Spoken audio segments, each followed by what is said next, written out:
Welcome to another episode of DD on the Spot. As always, I'm your host, Ryan Johnson. And before I get to our guests here today, I'd like to remind everyone that if you enjoy this podcast, to please give a like and subscribe down below. I'd greatly appreciate it. We have Jessica Belt on the podcast. She's an IFBB Physique Pro. We haven't had a Physique Pro on for a while, so it's nice to have another Physique Pro on. She's coming to us all the way from the Lone Star State that is Texas. But most importantly, she's our current guest. Jessica, thank you so much for coming on. Thanks for having me. I'm excited. Absolutely. So we know that it's like that in the weather's like that in Texas right now, because I always ask the guests what the weather's like. So we know it's a little bit cold for your standards, but I'm just going to inform you it's 15 degrees right now where I am. So that's actually nice Nope. here. That's nice weather. Where if it gets into the negatives, then you're like, oh, okay, it might not be time to go out and have fun. But before I depress everyone with my winter woes, why don't you give us a little bit of a backstory on what inspired and what motivated you to get in shape and how that led to you becoming a bodybuilder? I've been an athlete my entire life, so I will figure that. Like, I played sports all through high school. I was a competitive dancer, swimmer. So sports have always kind of been a part of my life. I like being active. After my daughter was born, I kind of went in the slumps, and I was like, I've got to do something. I was what you would call skinny fat, where you look at you and you're skinny, but you got a swimsuit. There's things that jiggle that shouldn't. So that started to happen, and a friend of mine was like, hey, why don't you come try this crazy stuff called CrossFit? I mean, I'm excited that I did that because it led to me to where I am now. But definitely got me moving but like the first week I got hurt and I was like, never again. And I didn't come back for like 3 months. And then she was like, I'm going to annoy you till you come back. And I did. And I came back and it stuck. And then I'll say about a year or two later, I met my now business partner. He was opening a gym with my friend. And he saw his name is Tommy Hastings. So he owns Woodland Strength with me. And he saw potential in me as a powerlifter because I'm 5'9". So I'm not a small, short person by any means. And so body weight movements, which CrossFit is full of gymnastics, I can do, but I'm not as fast because I'm taller. But he saw as soon as I put a bar in my hand that I really excelled. And so he's like, hey, would you like to just lift weights and not do burpees for the rest of your life? And I was like, hey, I really like that idea. And so I got into powerlifting. And I also at the time was a struggling addict. So I was an alcoholic. And even though I was working out, it was kind of a spinning your tires type thing. And I kind of had like a aha moment. I got sober and used powerlifting and fitness as a motivation to not only transform my inner self, but to transform my outer self as well. Because this is a really good therapy tool. So I focused on powerlifting and lifting heavy. And anytime like I was upset or, afraid that I was going to fall back into bad habits, I would come to the gym and I would work out. And as I saw my body transform and change, my insides transformed and changed too. And so I've always used that as like a huge motivation. Bye, Charles. You're going to see people come in. Not a problem. And so from there, I got into powerlifting, fell in love with that sport. I actually made it to number 2 in the world across all federations at one point. Not anymore because I switched gears. I had gotten injured and I'm one of those people that has to compete. Like I have to have something and goals. And I got hurt and some friends of mine that are bodybuilders was like, have you ever thought about doing a show? And I did not think I had the build for anything like that. And they're like, well, you might be surprised. And took me to my coach that I now have that I'm still with, Johnny West. He is amazing. He's here in Houston at a Houston gym. He's also a wonderful human being. And he goes, no, you got some potential. And so he took me in and started to transform me into a physique competitor. My first show, I took the overall. I took first in novice because I'd never walked on stage before. So I took first in novice, first in open, and then overall. My very first show out the joints. And I fell in love with it from there. And so I've continued, and now I dueled out as an athlete for a long time and doing both.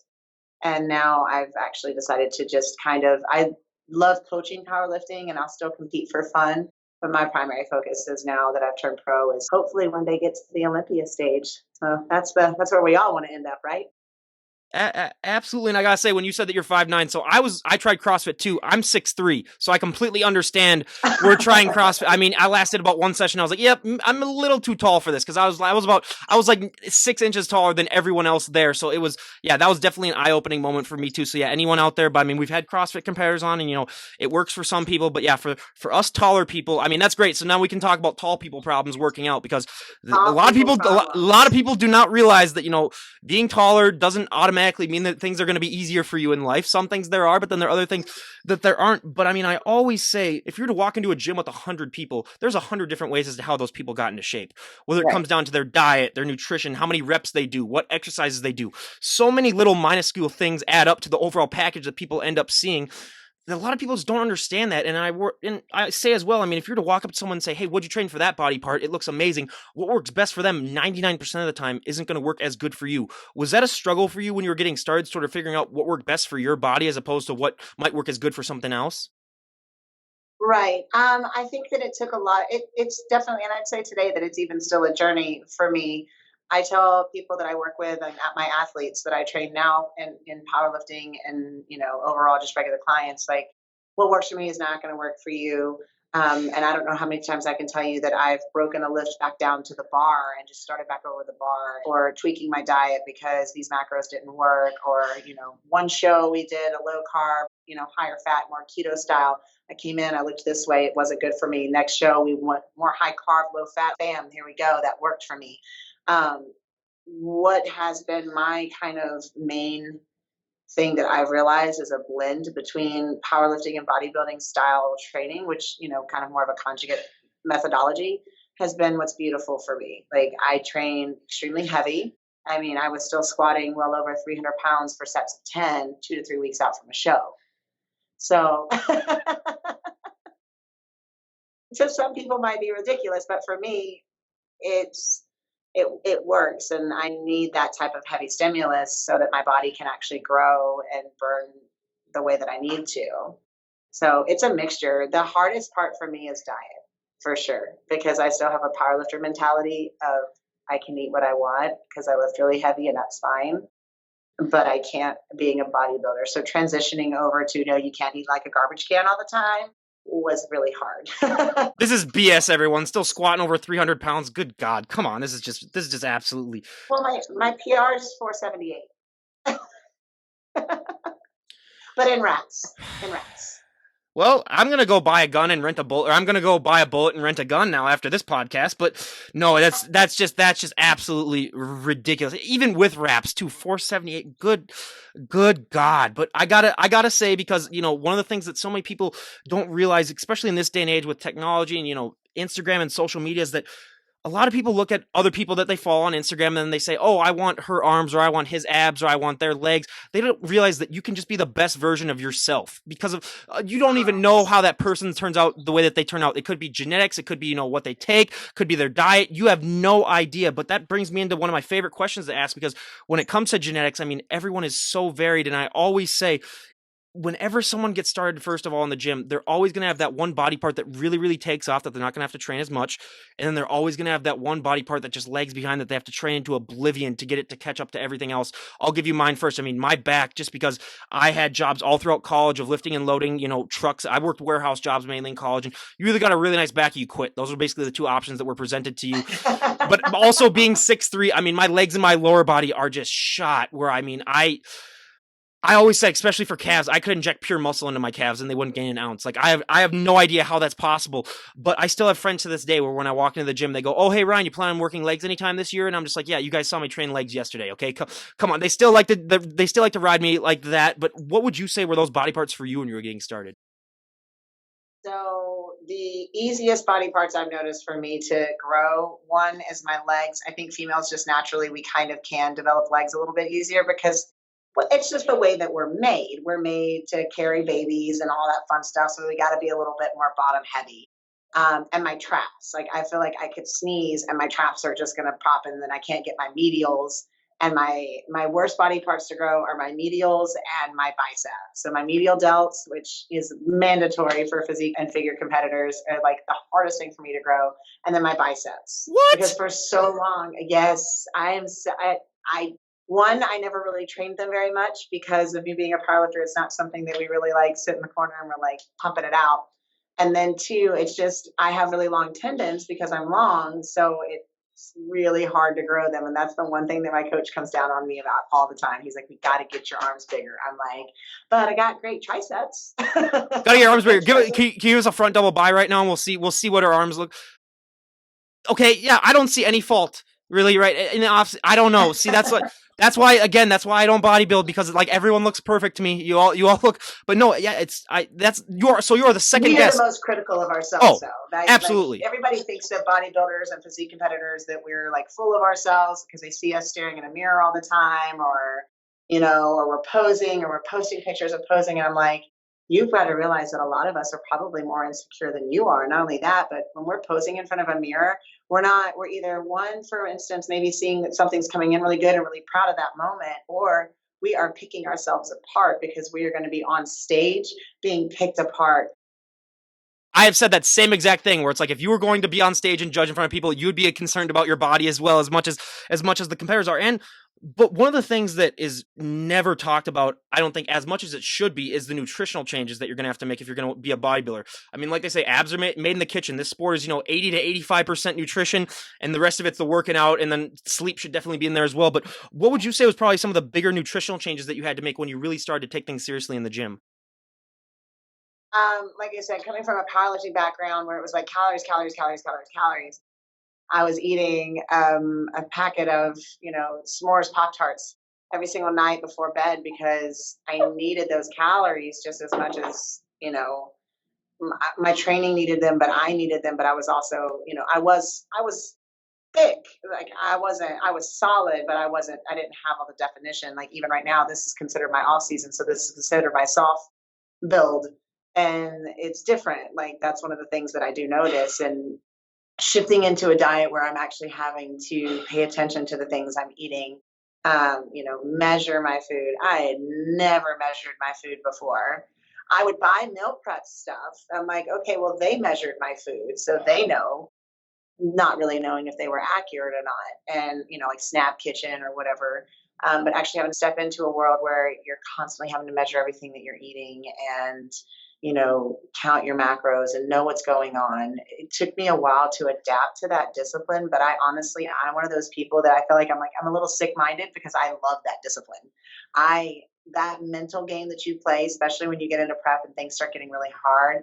I love the discipline and the mental aspect of that because I think that's where it makes it or break it as an athlete. It's not the training that makes us or breaks us as athletes when it comes to being bodybuilders or physique competitors or bikini competitors. It's the diet. Like it's the discipline to be able to look at someone and say, "Oh, y'all are going out to eat. No, cool. I'll go with you, but I'm gonna take my Tupperware." Or, "Hey, no, I'm sorry, I can't go out because I have to do this the next day."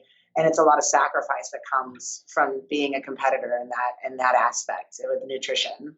So cleaning my diet up in general, I think, is the, is the best way to say Well, and it. I've always said too, yeah, that journey is 99% mental, 1%. I mean, you can convince your body to work out, but it's just the mindset, the mind games that come on during your prep. I mean, I can't imagine what that must be. I try to prep as solidarity with another one of my friends who's competing. I try to prep for 2 weeks, and then after 2 weeks, I was like, okay, yeah, I'm done. I gotta have my beer. I gotta have my beer every once in a while. I'm sorry. I'm out. But yeah, it is the mental games, and this is coming from someone that only did it for 2 weeks. I mean, it was hard enough for me as it is, so I can't imagine what it's like to be a professional bodybuilder to really go through that. And so that's why I love to bring that up too, because people do not understand the whole mental aspect. They just think, like I was telling you before we started recording, that it's just you just work out and then you go on stage and you pose. That's it. They don't realize that so many little things go along with that.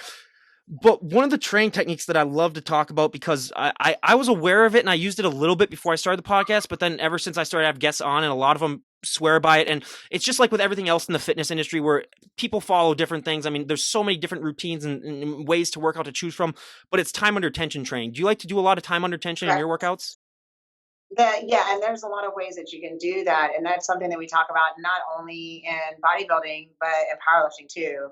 Time under tension is a big thing because that's where your central nervous system's getting taxed and your body's breaking down, and that actually is a big thing. I like to do one way to increase like time under tension is for on leg press, for instance. instance, I can't talk today. Leg press, for instance, I will do 8 slow eccentric reps to increase my time and attention, followed by 12 regular speed reps. So I've now, doubled the time and attention that I've got. I'm increasing the volume, and then it's basically smoking me out way more than if I was to just get underneath the machine and do, 20 regular reps. It definitely, I feel like it brings more stress to the muscle tissue, and it definitely helps it grow because we want to increase the stimulus, right? People will hit plateaus because they don't change the stimulus.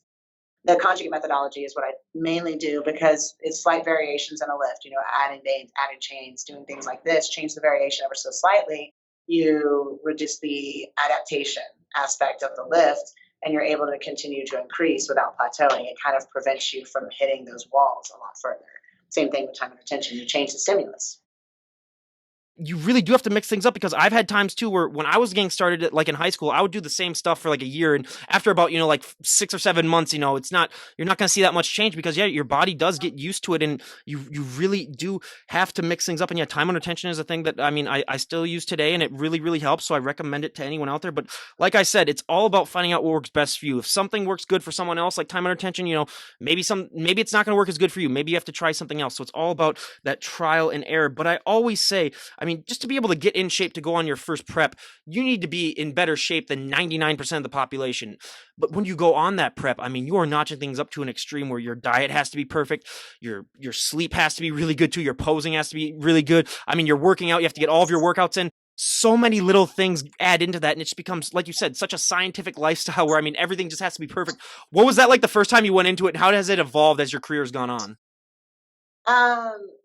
The first time that I prepped for a show was definitely a shell shock. I think I'm lucky that I have the coach that I do. He is absolutely amazing. I've been with him since my first show, and I will be with him until my last show because he not only watches as I change and adapt as an athlete and changes things for me, but he also has the ability to like tweak things on the spot. He's incredible, and he eased me into things. It's like, so each prep we've done together, he's turned it up a notch and changed things and up the intensity to where I gradually am getting in a swing versus like feeding me to the wolves my very first prep. Though I still kind of felt that way because when I go from being able to have Pop Tarts every day to you don't get Pop Tarts ever, or anything for that matter. It was definitely a shell shock. Like, it was a huge adaptation. I just remember there were times where I would zonk out, like just staring into outer space. And it's like, Jess, come on, come back to Earth. And I'm like, I'm here, but I'm not. You lose your mind. You kind of I tell people now, I'm like, hey, when I get to my dumb phase, just forgive me ahead of time because I'm going to get to my dumb phase. And it is like that's when you ask her for like her social security card number and stuff like that. If you're a friend, you just get all that information. Yeah. Oh, I have to have babysitters when I go to shows because I literally you have to stop me from walking into oncoming traffic. You kind of just get loopy. I wore 2 different shoes to the gym, and the thing is nobody told me.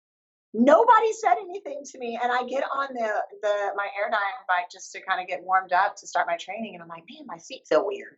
And I look down, and I'm like, I've got 2, and they're not like slightly different shoes. They are 2 completely different shoes, and I'm like, nobody bothered to be like, hey, Jess, why are you wearing 2 different shoes? They're like, we thought you were like trying to create some sort of fashion statement. I'm like, not at 30 years old. I ain't trying to do no fashion statement. And the diet was huge, like learning how to eat on a schedule, like realizing that you can't skip meals. No, you can't, switch things out here and there. Like, you need to stay because he needs to know what you're eating at all times. So if something jacks up, we know what caused it. That was a huge adjustment. Watching my body change, that was huge because it was like in this 12-week span, I only lost like 15 pounds, but my body just completely transformed into something I had never seen before. And now when I go into prep, it's like my brain just switches over and I know, all right, it's time to go to work. and it's just second nature to me. And it's I won't say it's easy, because it's not, because I discover like weird cravings every single show. It's something weird. My first show, I'd never been a popcorn person. Now I'm obsessed with it. Why? Because of my show prep, I decided that's what I wanted. And then this last show, it was fried chicken. Haven't eaten fried chicken since I was probably 14 years old. Now it's like, it's a thing. And I want to know, like, if any of your other people that you've had on, it's the same way. Like, they get the weirdest cravings for the most random things that they've probably either never eaten or haven't eaten in like years. Oh, well, pickles have been one that I've been very surprised by, where some people get into Pickles, it. Yeah. it's because of it's the vinegar. Yep. It's the vinegar. Pickles are big for me. Well, and especially with bodybuilding too, mustard. That's the number one shock that I would have never guessed in a million years, because it has 0 calories and it's 0 fat. So they just douse their chicken and stuff in mustard, and I was like, okay, you might want to reevaluate your life then, if that's what you're having to do to get through something. But no, I was always a ketchup. And hot sauce. I was always a ketchup guy myself. I'm gonna be completely honest. Yeah, have ketchup. Yeah, I know, that's the thing. If they have like sugar-free ketchup or something like that, that would be great. But there's a store right by where I live where they have popcorn that when you pop it's different colors that comes out of the kernel of it. So it's like you can get like blue, purple, like green. It's the coolest thing when it comes out. It's unbelievable. So yeah, it is great. A myth and stereotype that I love to bust on this podcast, we discussed it really briefly before we started recording, is, it's gotten better the last 5 years due to Instagram, but there's still so many women, unfortunately, that have that belief that if they walk into the gym and they pick up one dumbbell and they curl it once, they're just going to put on 50 pounds of muscle overnight. And like I was telling you before, I would pay my entire life savings to talk to that person. I mean, I know that you said that you struggled with that a little bit when you were getting started, but at what point did you sort of evolve from that and realize that, oh, hey, it's not going to happen? And also, I bet you still hear that all the time from women. How do you like to respond to that? I struggle. I'm honestly, as an IFBB pro, I'm one of the smaller physique competitors.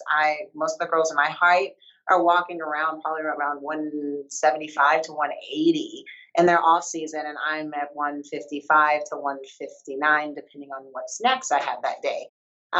So I definitely wasn't afraid of that stereotype, but I hear it constantly. I actually had one girl tell me, it was a client, she said, no offense to you, but I don't want to be a powerlifting chick or be bulky. And I was like, well, I'm a little offended by that, because I don't see myself as bulky. When I think of someone being bulky, I think of an excess of mass. You have an excess of mass. And I try to tell people, and women especially, you don't have to worry about that unless you're eating like a garbage can. I look at that stereotype, and I'm like, you think because I'm bigger that, it's because I lift as heavy as I do. No, it's because I'm constantly eating. Like, the amount of calories that I have to take in to maintain, just because I'm naturally a thinner person, which is why I'm a thinner physique or smaller physique competitor. I have to eat a lot. I'm over at 154 pounds, I'm over 3,000 calories, 3,400 in off season to try and grow. If I don't eat that, I lose. And it's not just fat that I lose muscle mass, because it takes so much to maintain what I have. My biggest thing that I tell people, and it's a meme, you can see it all over Facebook, but I love it, and I've adapted it as my own, and it is, weights won't make you bulky, dear. Cupcakes make you bulky. That's bulky. If you are overweight, you are already bulky. If you just say you don't want to be as muscular as I am, well, I'm going to tell you right quickly, you're probably not going to be. One, because genetics play a part, and two, you'd have to spend your life eating and training and doing the things that I've done for the past 8 years to get where I am. Absolutely. So I have a story on that too. So when I was in college getting started, and I was thinking about maybe doing a show or something like that, but just getting bigger. So after I would work out, so I would do a ton of cardio before, and then I'd work out for like 2 hours. And being as tall as I am, my after workout meal would be a half gallon of chocolate milk. I'd go and buy it at the college store, and then I'd have about 50 pizza rolls, those little pizza rolls, every night, just to even put on those something. Things are delicious. Yes, I'm not gonna hate on you. Yeah, those things are delicious. That was just to put on a little bit of weight, because I'm like you too. I was a 6'3", I was a twig basically until I was like a sophomore in high school. That's when I started to work out a little bit. But yeah, I totally understand that, and people do not realize that too. It's like, and the benefit, it's like you're going to be able to eat more and still lose weight if you work out. I mean, it's like your metabolism.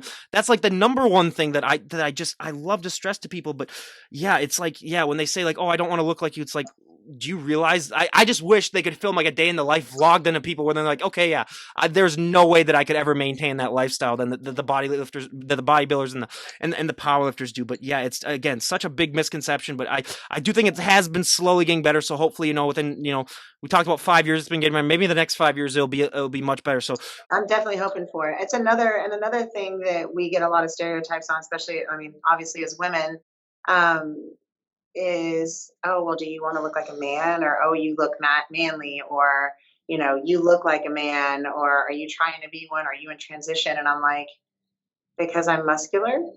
That's one of the biggest things that women in the strength world and bodybuilding world, like, we get that a lot. And it's just, I think people still don't understand, even with it being as much as it is, and with the world shifting to a more health conscious environment, that has nothing to do with that. I'm literally a product of my sport. And that's how I try to tell people, I'm like, this is my job. I'm just really good at what I do. again, yeah, if she looked like that without working out, then we're gonna have a different discussion here, totally, on this podcast. But it does suck, and it does, but a lot of people, and what's funny is it's more women that hate on women that look like me than it is men. Now, we do get men that do it too, but I honestly have had more women say things to me like that. And it's, do you want to be a man, or no man's going to want you? And I'm like, well, actually, I have a very nice partner that loves the way that I look. So, and but I'll say, on the flip side of that, I've had more women come up to me and want to grab my arms or tell me how I look great, or that they love my legs or things like that. So it's like, it is shifting, but that little ugly monster of putting other people down is still there. I'm sorry that I don't take 3 hours to put makeup on my face and, focus on that aspect of things. Like, I think wearing that much makeup would probably kill me, because my face wouldn't be able to breathe. But that's not my thing.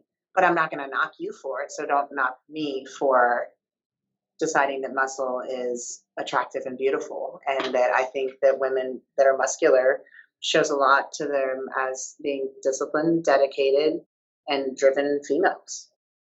If anyone asks if you're trying to like transition or whatever, just be like, I had a kid. What more do I need to prove?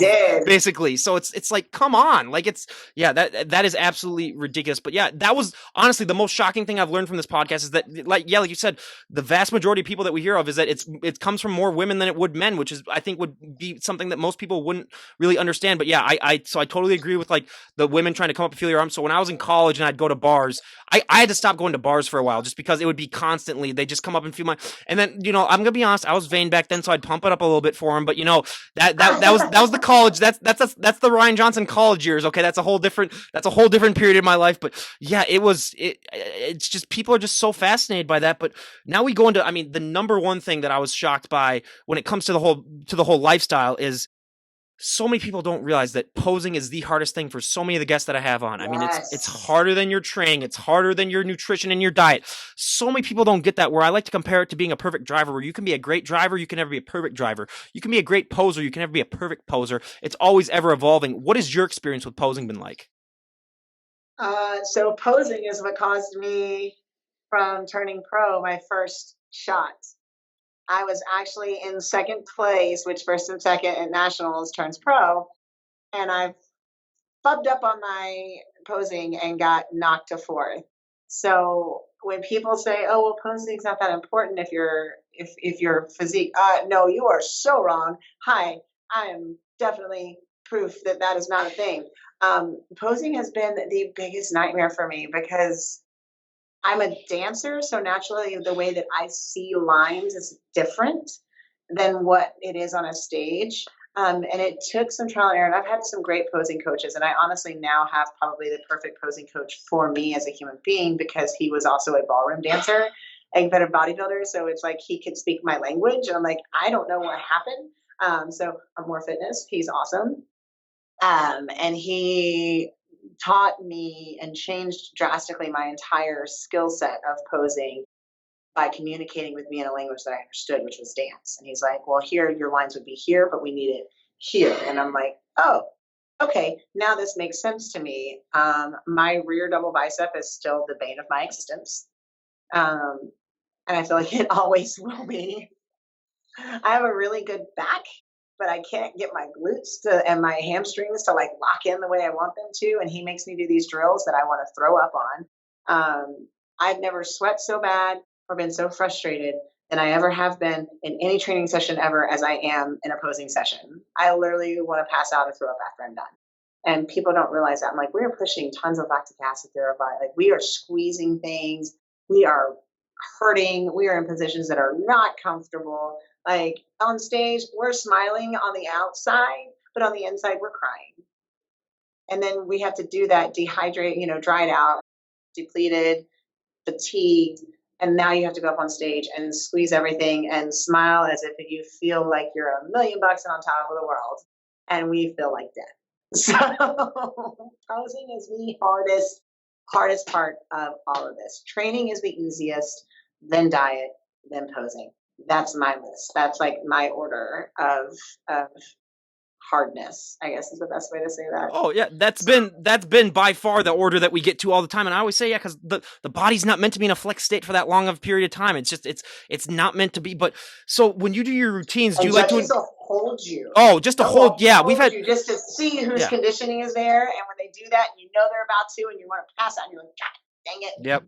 Yep. No, we hear that a lot. But do you like to incorporate a lot of your dancing background too in your posing routine? Then does that make it? I Is that how you do. differentiate yourself?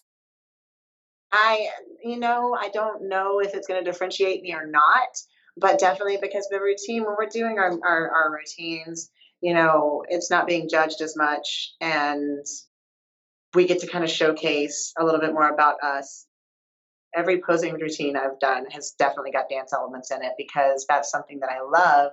And I also tend to choose music that I can move to that like inspires me. And I feel like when I do those things that I can present a better package on stage, to the public when I do that. My first posing routine ever is still my favorite because my daughter picked out the music and it was Moana. I did Disney's Moana. I was a grown up dancing to Moana on stage. Yes, I was. Hey, that takes a lot more guts and courage than people that a lot of people have. So hey, that's awesome. But you mentioned that your back double bicep is probably your least favorite pose too. What is your favorite pose? Honestly, I feel like my most fun is best side chest. I like my best side chest pose. I feel like it looks really good. It kind of shows off everything, and it's the most comfortable. Well, I mean, and I always say for if I ever compete, my back pose would be my favorite only because that's the one where I could kind of put my smile down a little bit. You can kind of relax a little bit your face because people don't realize that your jaw muscles are probably going to be the most sore thing after a show because you have to be smiling the whole time, and it's just. That's a whole different topic in and of itself because we had guests from Australia on that talked about how, they let their jaw down or they let their smile down for like 15 seconds during a show and they got docked points off of it where it's just out of the vast amount of things that bodybuilders have to worry about, that's just one of the very minuscule things, but it can end up costing you big at a show. So it just adds on to the list of, what the competitors have to go through. But one of the, Especially for physique and figure and bikini. Like bodybuilders, I think the bodybuilding division can get away with it a little bit more, but not as much. Like with physique and figure and bikini and stuff, and even and women's bodybuilding, it's still, especially when the physique and figure and bikini, it is still very much like your hair, the way your hair looks, the way your makeup looks. It is a muscle beauty pageant. We get marked down if your suit doesn't look on point, if your hair is a mess, if your makeup looks smudged, like you're going to get docked those points because you still have to present a beautiful muscular but feminine product. So it all matters. oh, so many little things, but a question that I love to ask too, because so many people don't realize that to be able to go up on stage, I mean, it takes a lot of courage, it takes a lot of guts. But when you walk up on that stage, I mean, a question that I ask my bands because I still have bands on occasion, and what I ask them is, what is that feeling like when you get to perform live in front of hundreds of thousands of people? That also applies to the bodybuilders. What is that feeling like when you get to walk up on stage and show off all that hard work that you've worked months upon months on? Um, you know, when you first get up there, it's kind of nerve wracking, but I've been a performer, so it kind of feels natural and at home for me, being that I come from a performance background. So it's kind of a really good feeling. Honestly, it's a rush. Like you get up there, the lights, you're smiling, you see people, and they're only paying attention, especially when it's your time to go up for your routine. It's like they're only watching you, which can be nerve wracking, but it's also just, it's such an incredible feeling because it's like, everybody that's in that audience is somebody that is appreciative of our sport and our industry. And so they're on this journey with you kind of to see the finished product. I love it. Like it is, I think that's probably the biggest part that I fell in love with. The journey makes up basically 100% of it for a lot of people. I mean, it's the end product is fine, but just that journey, what you have went through really just, I think, adds on to that experience. But for all the guests on my show that have won their pro card, I always love to ask, what was that feeling like when they announced your name and you realized, hey, I'm a pro now? Insane. Because so I turned pro really fast. And so people are like, oh, do you know this or do that or that? I'm like, dude, I'm still a rookie. Like I turned pro my second qualifier. That that doesn't happen very often. And so I don't think it's still sunk in, to be honest. I think until I actually start this prep for my pro debut and actually step on stage as a pro, I think it'll finally kind of hit me. But it was insane. It was so funny. And so when the show that I turned pro on, that my babysitter, because I'm a babysitter, my babysitter was my powerlifting coach, Sweet Burns. He was my babysitter. And then my really good friend, Nick Saronis, who's one of our IPL, USP IPL judges for powerlifting. So I had two powerlifting dudes babysitting me for a physique show when I turned pro. And of course, they stick out like sore thumbs at a show. Like everybody's orange, and they're in here with like traps the size of ram's horns, and just the feeling, and then but having them there too, and understanding and having that, coming off stage with this giant index card and just knowing that you did it is kind of it.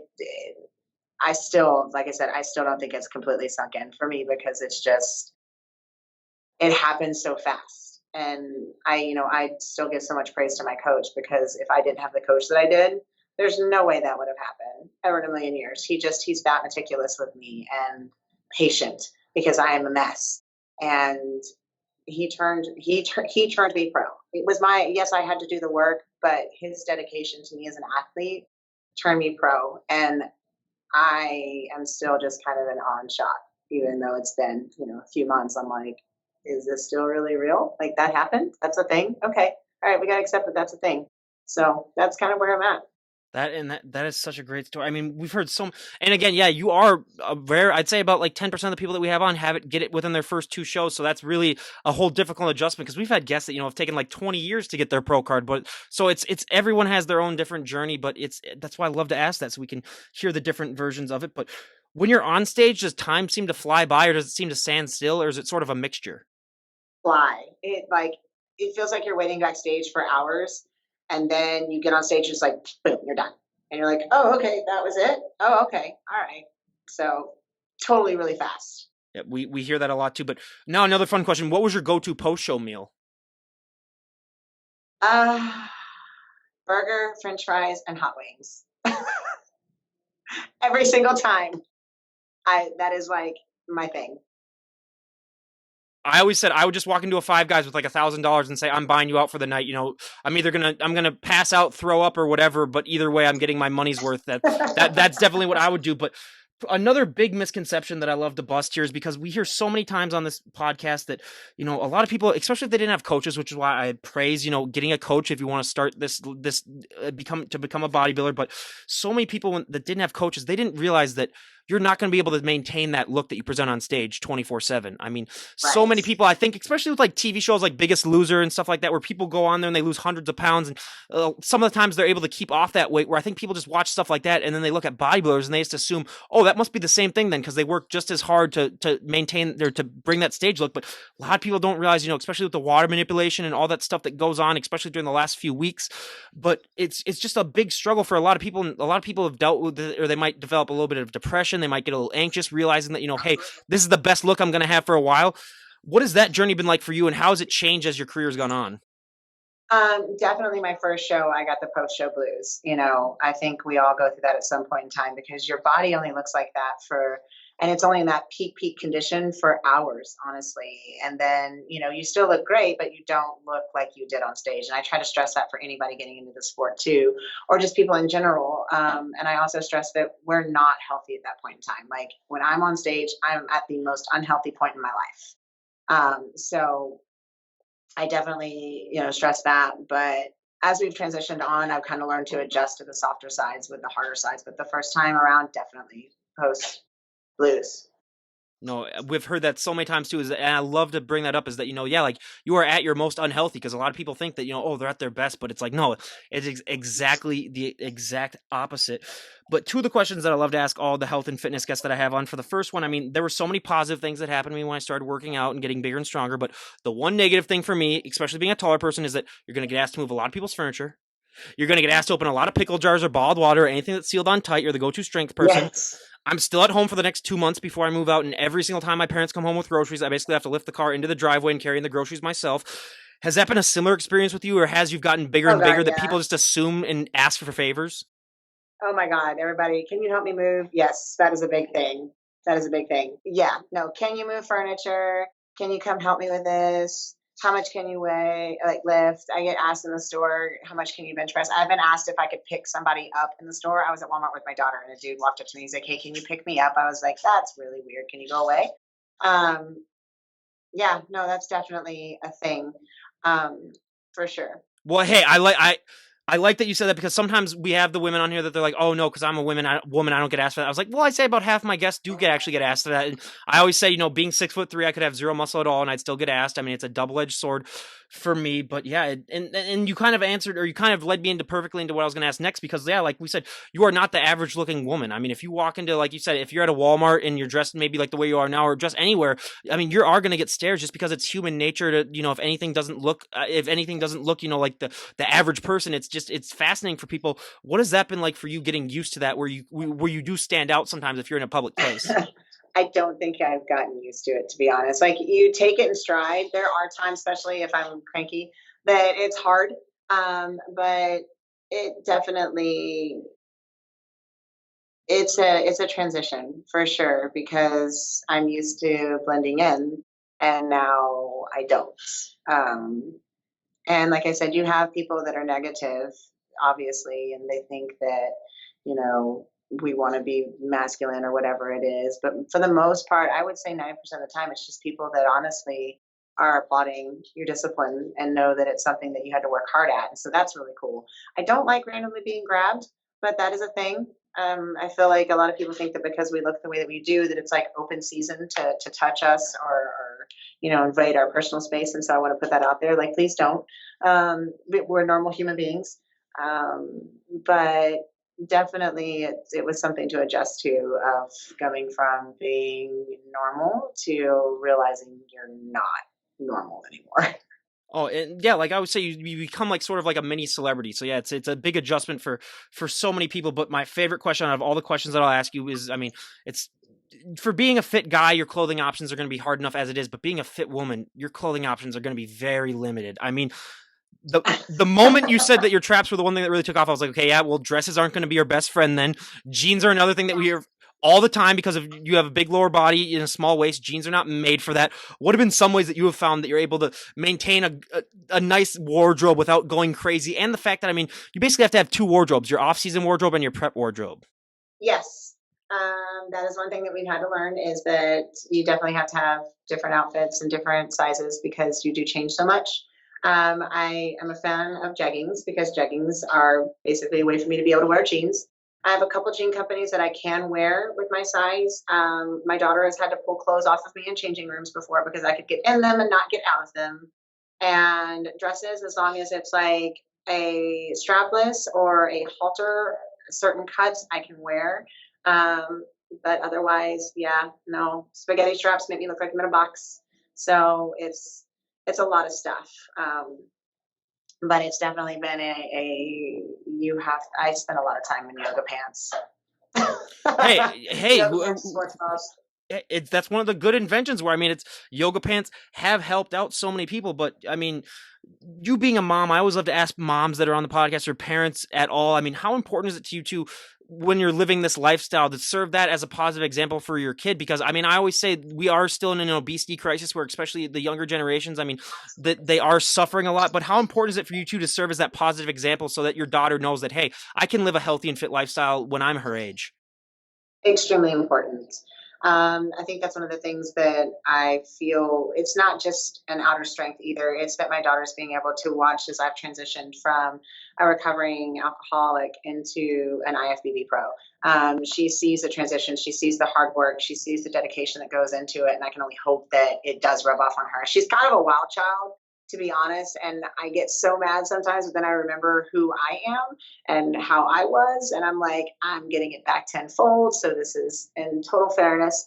But I hope that she, seeing that I'm not somebody that fits inside of a box, that it's teaching her that it's okay for her not to fit in a box, because I feel like society wants us to be a certain way, especially women. We're supposed to look a certain way. We're supposed to have this certain, all this makeup and this and that and the other. And I want to being able to show her that it's okay to be different, and that the right people are going to accept her no matter if she's different or not. She's weird. She's a weird kid. And you know what? I tell her every day, I'm like, you are so weird. But you know what? When you're older, that's going to magnetize, like people are going to gravitate towards you because of the uniqueness that you bring to the world. So I hope to continue to show her that it's okay to be that way. So are you going to be one of those? Are you going to be one of those parents when she gets into a dating age where you're just going to wear like cut off shirts whenever her significant others come over just to like intimidate them? Is that the plan?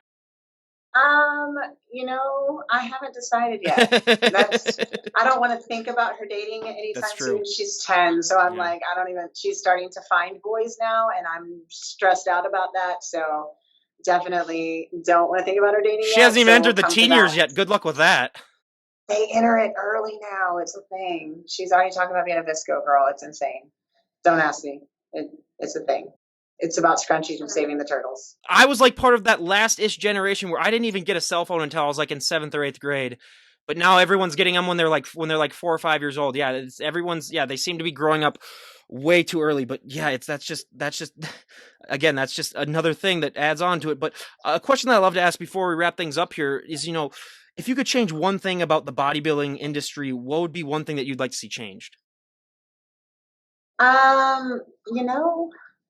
I feel like that's a hard question, because honestly, I feel like the bodybuilding industry is constantly evolving as it is. Like if you look at the way it was 10 or 15 years ago compared to what it is now, it's constantly evolving. I hope that maybe more people can get a better understanding of it. Maybe not think that we're all full of ourselves and meatheads, but I hope that more people can see that it is a sport and it is a huge discipline, and it takes a lot of hard work and a lot of dedication. And for maybe more people that might not be in our world to maybe understand it a little bit more.